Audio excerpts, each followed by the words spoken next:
कुछ खबरें शोबिस की रंगारंग दुनिया से। सीनियर अदाकारा नादिया अफकन ने दावा किया है कि किसी भी शख्स को बैक वक्त दो अफराद से मोहब्बत हो सकती है, लेकिन वो अलग अलग मोहब्बतें होंगी। पाकिस्तान शोबिस इंडस्ट्री की मारूफ अदाकारा नादिया अफकन ने हाल ही में निजी टीवी चैनल के एक मकबूल प्रोग्राम में शिरकत की, जहां उन्होंने निजी जिंदगी, कैरियर समेत दीगर मौजूदात पर खुलकर इज़हार ख्याल किया।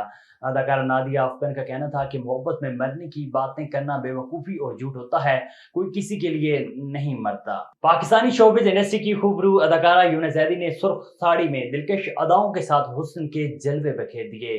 बेशुमार पाकिस्तानी ड्रामों में जानदार अदाकारी के जोर दिखाने वाली अदाकारा यूना जैदी ने photo and video sharing app Instagram पर एक पोस्ट जारी की, जिसमें इन्हें दिलकश सुर्ख साड़ी पहने देखा जा सकता है। मज़कूरा तस्वीर में यूना जैदी ने सुर्ख प्रिंटेड साड़ी पहन रखी है, जबकि साड़ी के पल्लों पर जर्द, सुर्ख और सफेद स्ट्रिप्स पर दिलकश प्रिंट नजर आ रहा है। पाकिस्तानी शोबिस इंडस्ट्री की खूबरू अदाकारा अनाया खान ने इंडस्ट्री में अपने क्रश का नाम बता दिया। हाल ही में अनाया खान ने एक निजी टीवी शो में इंटरव्यू के दौरान मुख्तलिफ मौज़ूआत पर खुलकर गुफ्तगू की। प्रोग्राम के दौरान गुफ्तगू करते हुए उन्होंने कहा है कि मेरे इंस्टाग्राम फॉलोअर्स में आधे से ज्यादा लड़के हैं और ये बात मुझे मेरे कज़न बताते हैं। मैं सिर्फ लड़कियों के कमेंट्स पढ़ती हूँ, लेकिन दीगर तबसरों को नज़रअंदाज करती हूँ।